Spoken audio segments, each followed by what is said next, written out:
Chers paroissiens, nous sommes aujourd'hui dimanche. Je viens donc à vous à travers ce message car il est important que ce jour continue à être pour nous un jour pas comme les autres. Et ce sera peut-être d'ailleurs moins évident que d'habitude. Cette journée risque de ressembler davantage aux autres journées. Vous n'allez pas sortir pour aller à la messe, vous n'allez pas voir des membres de vos familles. Je vous invite à faire tout de même de ce jour le jour du Seigneur, le jour de la résurrection, un jour de joie, un jour d'action de grâce, un jour où vous puisez les forces pour vivre la semaine. Je vous invite bien sûr à suivre la messe aujourd'hui par écran interposé. Le Père Stéphane vous a dit dans le direct de vendredi soir pourquoi nous ne proposons pas de messe paroissiale retransmise sur Internet. Nous laissons les spécialistes de cet art vous proposer quelque chose de beau et de digne, et nous vous invitons à regarder par exemple le jour du Seigneur sur France 2 à 11h ou la messe sur KTO à 18h30. Ce dimanche peut être aussi pour vous l'occasion d'une prière personnelle ou familiale plus développée et de coups de téléphone aux membres de vos familles. C'est aujourd'hui le 4e dimanche de Carême.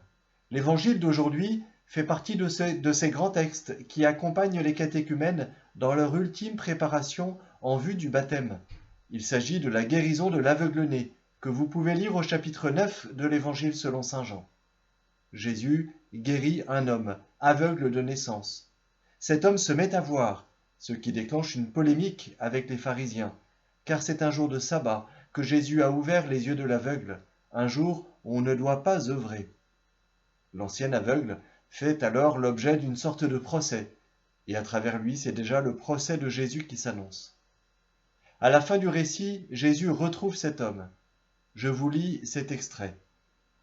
Jésus le retrouva et lui dit « Crois-tu au Fils de l'homme » Il répondit « Qui est-il, Seigneur, pour que je croie en lui ?»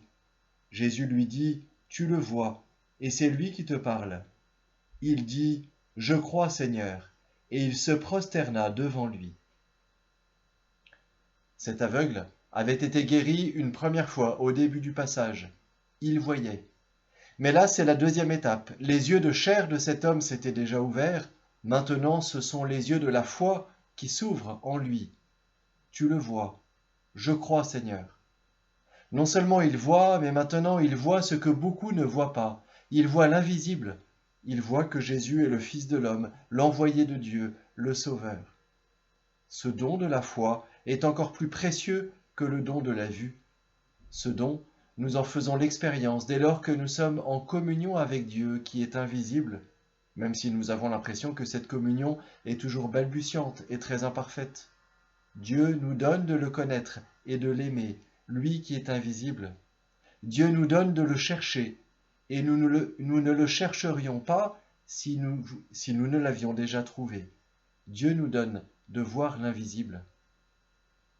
Et si nous utilisions ce don en ce temps de confinement, pour voir, pas tant le virus lui-même, l'ennemi invisible, mais pour voir ce qui nous est donné de beau à vivre ces jours-ci, pour voir la grâce cachée dans ce temps d'épreuve, nos liens spirituels renforcés au sein de la paroisse ou de vos autres relations, un cœur peut-être plus centré sur l'essentiel. Plusieurs d'entre vous m'ont déjà dit la richesse inattendue de ce temps. Demandez la grâce de voir. Et surtout, demandez assez de foi pour croire sans voir encore. Normalement, ce soir, nous devions entrer dans notre semaine de jeûne paroissial communautaire. Elle est bien sûr remise en cause par le confinement. Les mauvaises langues diront que ça m'arrange bien, mais je ne relèverai pas. La distribution du pain et le temps de prière en commun du soir n'auront bien sûr pas lieu. Nous mettrons néanmoins sur le site de la paroisse tous les soirs à 20h à partir de ce soir le texte biblique prévu pour la prière de chaque jour. C'est à chacun de décider de ce qu'il fera ou non dans le domaine du jeûne. Néanmoins, il me semble que ce que nous avons à vivre pendant les prochaines semaines demande et demandera de notre part de la force, de l'énergie, notamment nerveuse. Je vous déconseille de vous lancer dans un jeûne rigoureux qui ajoutera une épreuve supplémentaire à celle qui se présente à nous. Nous avons de nombreux jeûnes à vivre ces jours-ci. À nous de les vivre en les offrant, en faisant des chemins de conversion. Ce sera déjà très bien. Autre sujet que je voulais aborder aujourd'hui, qui vous paraîtra peut-être un peu trivial, ces dimanches sans messe qui s'enchaînent sont aussi des dimanches sans quête, alors que la plupart des charges continuent à tomber. Pour les finances de notre paroisse, ça va faire mal. Les quêtes sont la première ressource du budget paroissial, le vide est grand. Pour y remédier, j'ai 2 suggestions à vous faire. Si vous ne l'avez pas encore fait, c'est le moment de télécharger l'appli La Quête, qui vous permet de donner très simplement de chez vous avec votre téléphone. Ainsi, vous pouvez garder le rythme et donner chaque dimanche. Vous pouvez aussi mettre en place chez vous une tirelire dans laquelle vous mettez en famille, chaque dimanche, ce que vous auriez donné à la quête. Et à la fin du confinement, vous pourrez donner l'ensemble. Merci d'avance de partager ce souci-là. Et bien sûr, cet appel ne s'adresse pas à ceux d'entre vous pour lesquels cette période de confinement va aussi être difficile financièrement. Il nous faudra alors savoir être solidaires avec vous. Je vous rappelle que nous avons mis en place sur le site de la paroisse une page avec les intentions de prière que vous voulez bien partager. Nous allons en faire aujourd'hui notre prière universelle pour notre messe entre prêtres. S'il vous plaît, alimentez cette page avec vos intentions de prière et lisez-la pour que nous nous portions les uns les autres dans la prière. Et je le redis encore, je pense qu'il y a à Chatou des personnes qui ont besoin d'être soutenues, ne serait-ce que par un coup de téléphone amical.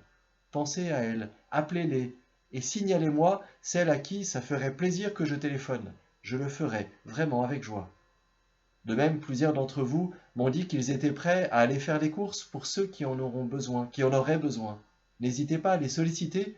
Vous pouvez m'écrire à paroissechatou@wanadoo.fr, paroissechatou@wanadoo.fr, et je transmettrai.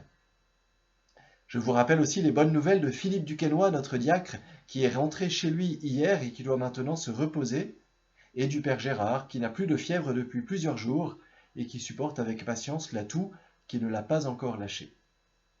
Chers amis, chers paroissiens, je vous souhaite à tous un bon dimanche et je vous dis à ce soir 19 h pour le direct sur le site de la paroisse comme tous les jours.